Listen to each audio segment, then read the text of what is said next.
Selamat malam Tribuners, saya Rahmat Kurniawan, reporter tribuntumsel.com. Saat ini melaporkan dari belakang Golden Sriwijaya. Di sini saya melaporkan ada 3 bedeng yang terbakar, tepatnya di Jalan Gubernur Haji Bastari di Jakabaring, dekat Polrestabes Palembang. Tepatnya ini di belakang gedung Golden.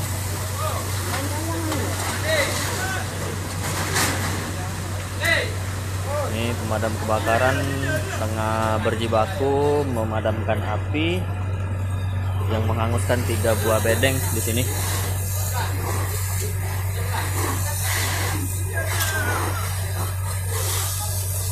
Tribuners, untuk kronologi kejadiannya itu tadi sekitar jam 10 malam. Tadi kami sudah sempat bincang dengan warga. Awalnya itu dari salah satu bedeng yang ada di ujung sana.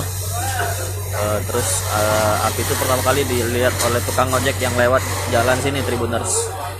Tukang ojek yang lewat nyinggung api, terus teriak kebakaran. Kemudian salah satu penghuni bedeng keluar dari rumah dan menyelamatkan keluarganya. Ini semuanya bedeng kayu, jadi apinya cepat menyebar.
Jangan lupa subscribe, share, komen, dan like ya.